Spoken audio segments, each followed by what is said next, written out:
مفتی صاحب، میں نے کافی پہلے آپ کے بیان میں سنا تھا کہ آپ نے ابن تیمیہ رحمہ اللہ کے حوالے سے کہا تھا کہ کافر جب جہنم میں جائیں گے تو لاکھوں سال کے بعد جہنم ختم کر دی جائے گی، اس کی وضاحت فرمائیے۔ علامہ ابن تیمیہ رحمہ اللہ تعالیٰ کے جو تفردات ہیں، جو بعض شاذ اقوال ہیں جس میں وہ پوری امت سے الگ گئے ہیں، جیسے 3 طلاق کو ایک کہنا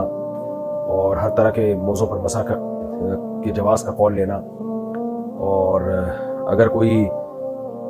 معلق طلاق دیتا ہے کہ ان دخلت الدار فانت طالق، گھر میں داخل ہوئی تو تمہیں طلاق، اس طرح کے الفاظ جیسے لوگ کہہ دیتے ہیں تو اس میں قسم کا کفارہ ادا کر دے، تو یہ وہ تفردات ہیں ابن تیمیہ رحمہ اللہ کے جن میں وہ پوری امت سے ایک طرف ہوئے ہیں۔ تو چونکہ ان کی دین کی خدمت بہت ہے اور بڑے عالم تھے، تو اس لیے ان مسائل کو تو علماء نے فالو نہیں کیا، لیکن ان کی شان میں بے ادبی یا گستاخی کو بالکل جائز قرار نہیں دیا، کیونکہ اہل سنت والجماعت کے بڑے ائمہ میں ان کا شمار ہوتا ہے ابن تیمیہ رحمہ اللہ کا، ان کی دینی خدمات بہت ہیں۔ تو انہی تفردات میں سے ان کا ایک تفرد کہتے ہیں بالکل پوری امت سے ہٹ کر ایک قول اختیار کرنا، تو انہی تفردات میں سے ایک تفرد جس کی نسبت ابن تیمیہ رحمہ اللہ کی طرف کی گئی ہے، وہ یہ کہ ان کا یہ نظریہ تھا کہ جہنم بالآخر ایک دن ختم کر دی جائے گی، اور علامہ ابن قیم رحمہ اللہ تعالیٰ بھی شاید اسی رائے کو انہوں نے فالو کیا ابن تیمیہ رحمہ اللہ تعالیٰ کی اتباع میں،